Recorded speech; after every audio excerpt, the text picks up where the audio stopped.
Please subscribe. With a werewolf terrorizing a tiny American town during a snowstorm, the residents must decide if community is better than fighting before they all get eaten. Never has. It's coming from inside the house. Been more apt, as a group of argumentative residents from the small town of Beaverfield take shelter in the local inn during a storm, one of their number already dead from what they soon decide can only be a werewolf. Well, actually, initially they think it's local shoot to kill misanthrope Emerson Flint Glenn Fleshler, who is responsible, on the basis that, like their suspect profile, he's covered in hair and can sabotage generators, but soon they switch to werewolves. Werewolves Within is based on a video game, presumably a sort of clue for cryptozoologists. I've never played it. Everyone who reads my reviews will know the last time I attempted one was back in the mid-80s on a Sinclair Spectrum 48K, ask your great-granddad. So I have no skin in the game when it comes to the movies based on games debate, apart from the fact that I loved Clue. I can say though that this film made me howl. It's hilarious while taking as read. Just look at that title. That while there may also be real monsters, we certainly have monstrousness within us and are happy to tear each other apart if we lose our empathy and our humanity. A man that doesn't want to conquer nature doesn't understand how brutal it is, defense businessman Sam Parker, keen to build a gas pipeline through the area, to newly arrived forest ranger Finn Wheeler, Sam Richardson. By the end I was inclined to agree with him if the alternative was risking being eaten by a werewolf, even if people are worse.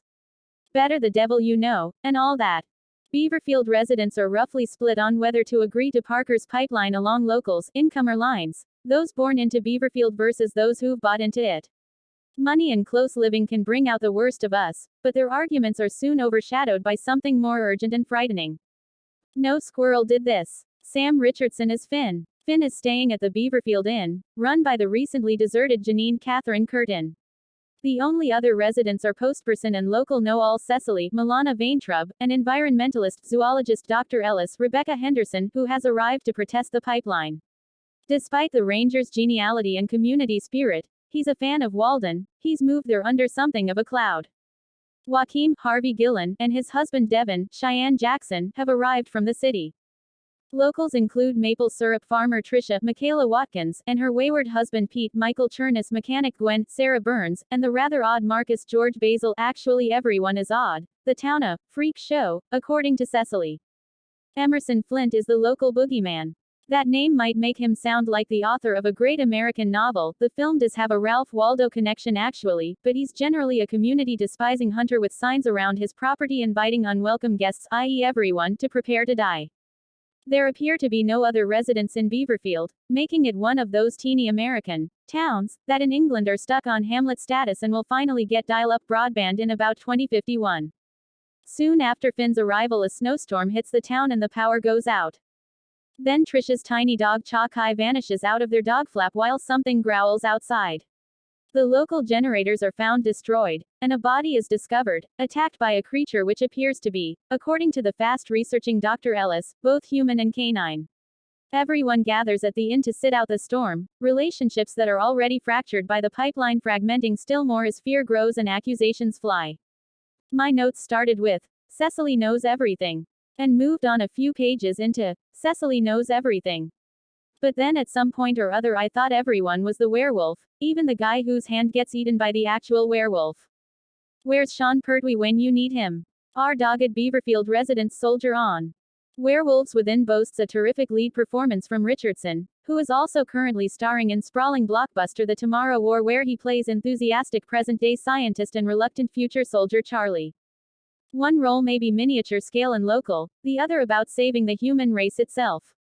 One about the monsters within, and one very definitely about the monsters without, but in both he brings humanity, warmth and pitch-perfect comic timing. While he, Curtin and Gillen are standouts, they're not the only great performances in Werewolves Within. This is a zingy ensemble piece that fits together like a jigsaw, even while its characters are all square pegs in round holes. Stuck in the inn, it's like a particularly well-executed farce. For a movie that isn't particularly frightening or gory, it has a very well-paced and growing sense of menace, which infects then feeds the heightening hysteria.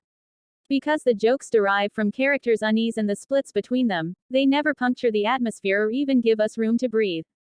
Cutting themselves off as a group, sheltering in the inn, Beaverfield's residents know they've probably locked themselves in with it. Throughout, Finn attempts to bring them all together, trying to convince them that they have more in common than what separates them even at their most uncooperative, whether fighting the werewolf or their opponents in the pipeline debate. The production design adds to characters' confusion. The overdecorated, overstuffed wood-paneled inn has an oppressive claustrophobia, the chilly, snow-covered outdoors a relief even when they don't know what lurks in the woods. As usual, as the credits rolled, I immediately dived down Google rabbit holes. Not werewolves as I've done them before. Did you know Cannock Chase in the UK is Werewolf Central? But Walden, a book that creates a bonding moment between two characters. Henry David Thoreau wrote it while spending 2 years, 2 months and 2 days in a woodland cabin owned by his friend Ralph Waldo Emerson. Both were believers in transcendentalism, a philosophy that favored intuition, self-reliance, the divinity of nature and the basic goodness of people. You can see why Finn likes it. Much of it a werewolf might, too.